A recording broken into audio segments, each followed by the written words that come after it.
The Square Ball Podcast. Welcome to the show, brought to you with Levi Solicitors, who will offer you a 10% discount on your legal fees at levisolicitors.co.uk/the Square Ball. Dan here, along with Michael and Rob, as we talk about a caretaker boss. Not Michael Scubala, who has, at the time of recording, recently finished his caretaker stint at Ellen Road, but a time before that.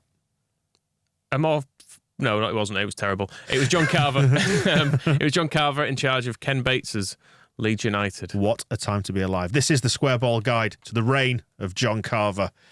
Adi Boothroyd's replacement as first-team coach. Is that right? Yes, we ended up at Leeds because Boothroyd had gone to Watford. He went to Watford, did very well, got them promoted at our expense. And then in the meantime, Sam Ellis leaves, then Carver steps up to be our assistant manager. So Boothroyd's there in the Premier League, having a lovely time. I'd forgotten that Boothroyd was at Leeds. Yeah. Never mind. Yes. At least we got to keep Kevin Blackwell. That was something. But Carver was there as a coach, and he was well thought of. He'd been with Bobby Robson at Newcastle, and he was talked of as one of the best in the business, as was Kevin Blackwell when he was the coach. It's worth remembering. Yeah, I think John Carver's entire reputation seemed to be based on he was mates with Bobby Robson at Newcastle. It really opened a few doors for him, that. So we are in September 2006 for this guide, off the back of Kevin Blackwell being sacked at Ellen Road, and a fairly inauspicious start to the 06-07 season. Yeah, for a team that had been in the playoff final the year before, it hadn't gone well. Started with a win and a draw, not looking too bad, but then a bad run. He was actually sacked after a League Cup win. Weirdly, was Blackwell, but the decision had clearly been made. We'd had 3 defeats on the bounce in the league, and the football was awful. So in the league, we had 5 defeats out of 6, punctuated only by an away win at Sheffield Wednesday. Somewhere in the middle there. Some noticeable things from this: the home attendances. I know. The Cardiff game, 18,246. The Wolves game on the 10th of September, which we lost 1-0, 16,268. See, in my mind, Ellen Road up to sort of that point would always have, come rain or shine, 23,000 in it as a bare minimum, and this really, really bottomed out, didn't it? Having reached the playoff final the year before as well, it's quite incredible. It was the summer when Kevin Blackwell said he had 75% of his squad, but he still needed to improve it, but he needed to sell players to do that because Leeds still owed £9 million in wages to players who didn't actually play for us by that point. And it's also the season where 2 days before it started, Ken Bates invited the coaching staff to sort of tell him how the season was going to go, and they all said, we think it's going to be a relegation battle, and he got up and walked out. Yeah, I mean, and Bates also explains those attendances because at this time, our season ticket prices, he was in his, if you want Premier League football, pay Premier League prices. It was £700 in the West Stand, wasn't it? Jesus. And then we're talking 17 years ago now. Yeah, I mean, our season ticket prices now are actually not much more than they were in that period. It was wild, was the pricing in the Bates. He essentially priced us as a London Premier League club, even though we were struggling in the Championship. In the north of England. Yeah. Aye. Anyway, at least Blackwell's gone. It's all going to be fixed now. Well, he was perceived as a boring fella, wasn't he, playing this negative anti-football from the school of Warnock. I was looking up some of these games that we lost in the build-up to him being sacked, and we just basically kept conceding late goals, really. And every time we conceded a late goal, Blackwell came out of the game and was like, yeah, we need to stop doing that. And the quote he says 3 times is, but that's life, isn't it? Kev, it's your job, this, mate. You can't just say that. There's nothing I can do. But I remember seeing the highlights of the home defeat to Cardiff City, and I was only 12 at this point.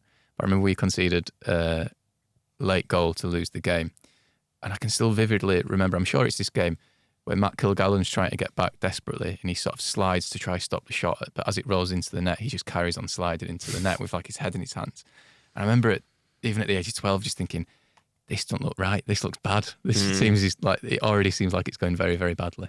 God, and it's still there, isn't it? That lingering memory for Twitch. So Carver's in temporary charge. An assortment of people alongside him: Dave Geddes, Gwyn Williams, lovely fella. Yeah, a friend of Ken's is all we'll say about him. But a long time associate. Yes, indeed. Likes hanging out in the toilets, didn't he? Apparently so. Yeah. But Alan Kirbishley's favourite for the job. He's Yeah. excited. Did he ever take another job after this, Kirbishley? I feel like don't know. he took West Ham, didn't he? Because he'd left Charlton prior to this. Yeah. Yeah. But Glenn Hoddle and Ranieri also with Chelsea, Bates, Ranieri will go on to nothing. and then Dennis Wise also in the running when you read back through some of the articles. Great. But he was doing quite well at Swindon at this time. Friend of Ken's. I mean, was Ken the godfather of his child or vice versa, something like that? It'd be weird if Wise was the godfather of Ken's. Yeah, because he wouldn't have been born, would he? I mean, you never know. No, you don't know how these things. Modern families. Still letting the pencil, Ken. Absolutely. Absolutely. Oh, what an image. Bloody hell. 23rd of September, Leeds face Birmingham at Ellen Road. And the future looks bright under John Carver, doesn't it, at this point? I remember this game really well. It was such good fun. It was like, everything's going to be fine. This is the playoffs are not out of reach. Steve Bruce was their manager at this point. He's one of the many clubs that he toured around. Yeah, he did. He got them up. He did get them up this season, did Bruce, but they had Nicholas Bentner on loan. Things I took from this game, John Carver's a good manager and Nicholas Bentner looks like a brilliant striker. He was really good. He was a good player, that was Bentner, wasn't he? He just kind of lost his head. That was when he was on loan from Arsenal and just smashing him in at the start of that season, wasn't he? Yeah, he was all like, I mean, the equaliser, he goes on to score in this game. He's really good. It's just good footwork and whatever. But no, this was great. We're a goal up early on. They equalised, but then we're back in front through a David Healy penalty. There's a red card. A brutal assault on Porian Westlake. Our swimming champion. Yeah, so then after that, Bentner equalises, but then a late own goal wins it for us. And it was fun. And Leeds hadn't been fun that season, so it was like, oh, well, maybe Carver's the man. See the headline in The Guardian we've got here on the sheet. Carver plays blinder in classic caretaker role as clamour begins for a Leeds promotion. I will let you into a secret, listeners. It did. Spoiler alert. There was not a Leeds promotion at the end of this season. What was there, Michael? We'll come to that.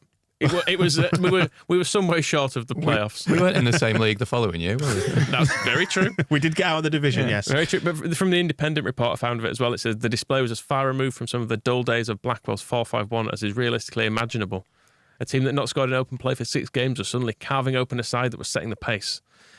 It was good. Can we read just some quotes at the bottom there, where Blackwell preached pragmatism and switched to 4-5-1 at every opportunity. Carver empowers. What did Chairman Ken Bates say? It will help, Matt. John Carver has stated that we'll be playing 4-4-2 every game. It will help that John Carver, just translating it for you. It will help that John Carver stated he will be playing 4-4-2 every game. I feel ill now. I also really like the John Carver quote after the game. After the game, someone said to me, "You might get arrested for entertaining," and they were right.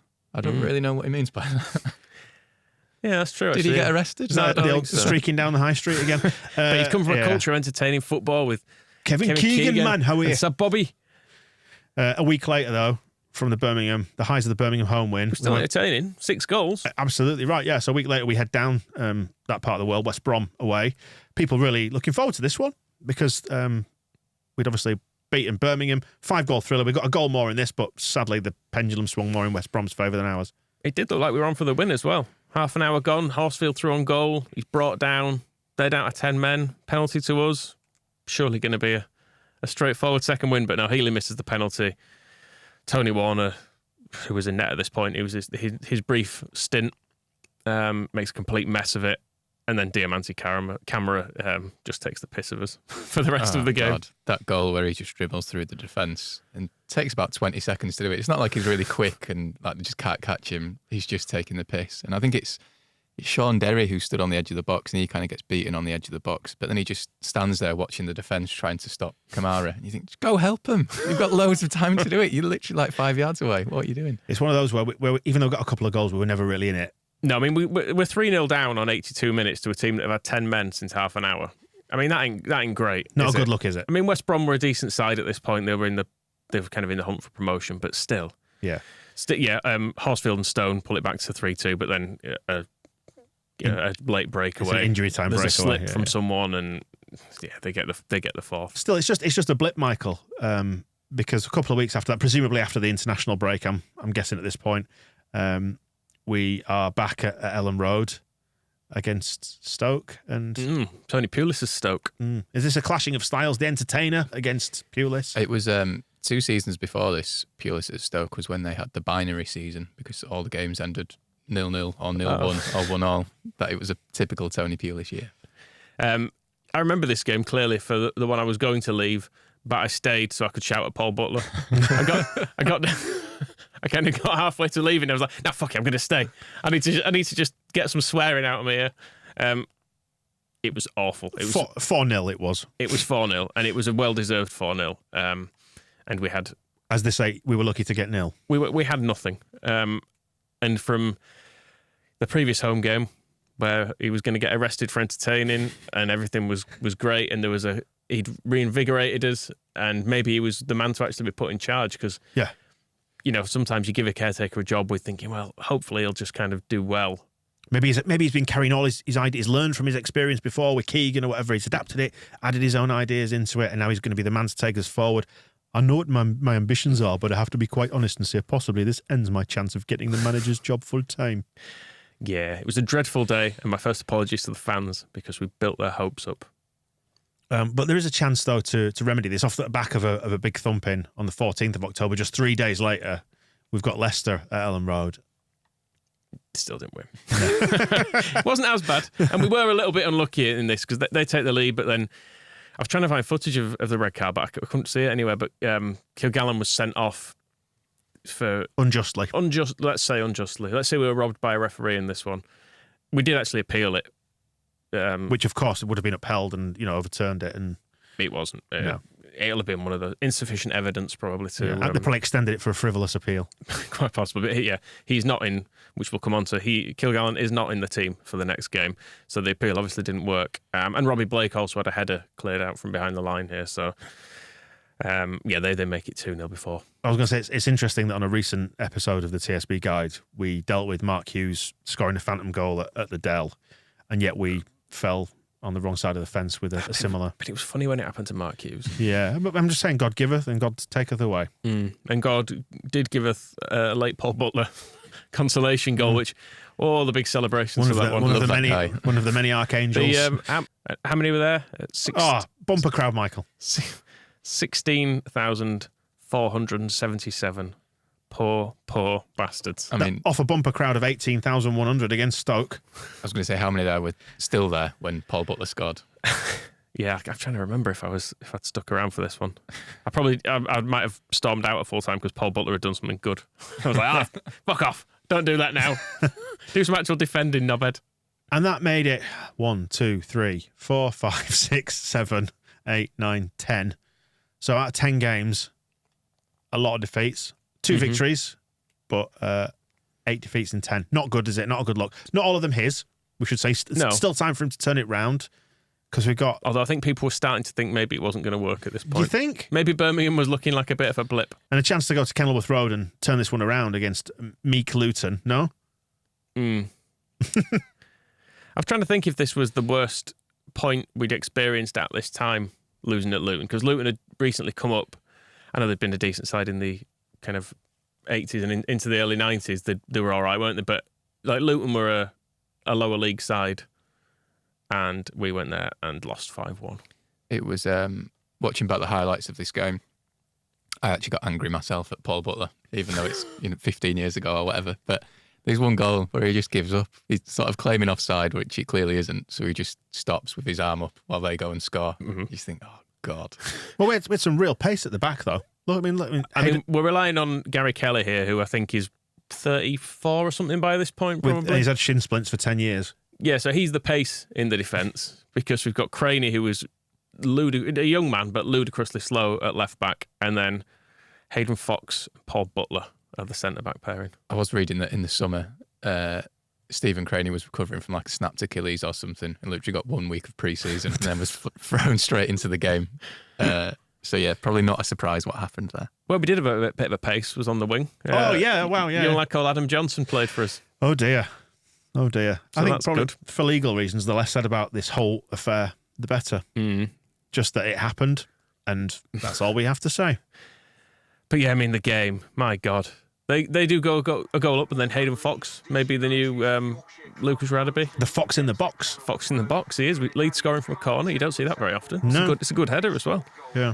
Towering header. So it's 1-1 at half time, and then Jesus. I mean, if you've never seen the goals in the second half, just go and watch them. I think Rob's summary of Paul Butler not being bothered just about sums up all of them. On each one of them, you're going, where are all the players? Why is no one trying to stop them? Where's the defence? Who is... That sort of full-on Sunday morning, 15 pints last night vibe. Like, there's one of the goals, it's the...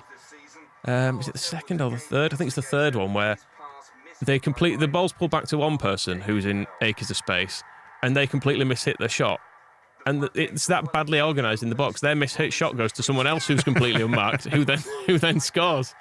It's just absolutely disgusting. And what's nice is happening from all angles, like the 4-1 goal, free kick from the left, header in, free kick, then something from the right on the 5th goal. Nobody asked. It's the 5th goal where the Luton player almost looks embarrassed to score. He sort of 5 is at 5-1. 5 is when you probably stop celebrating, like, come on! It's when you kind of just, hey. I think it's more like the standard of opposition. It sort of dawned on him. It's like, it's nothing to really shout about this goal, is it? Oh, dear me. So 5-1. The papers could see where this was heading as well, couldn't they? I mean, from the Birmingham game where there was talk of promotion, this article is from the Independent is discussing the possibility that the ailing club had already sunk beyond the reach of rescue. Managerless, and with Chairman Ken Bates not giving much away about that position, they are rudderless. Just to give you the time span of that, it's 4 weeks between those reports. Tipped for promotion against Birmingham, and then 4 weeks later against Leicester. Beg your pardon, 4.5 weeks, I think it might have been actually. But still, close enough for it to really make you laugh. I don't know. What a disaster of a time it was. I mean, that is a fair reflection, though, because the Birmingham game did get everyone believing, because we were so close to promotion the year before, it was almost hard to accept that we could be as bad as we were. And then this run of games really just cemented it. It's like, God, we are awful. We've got a lot of bad players. Yeah, it was Jeff Horsfield who'd replaced Rob Hulse, who was our top scorer the previous season.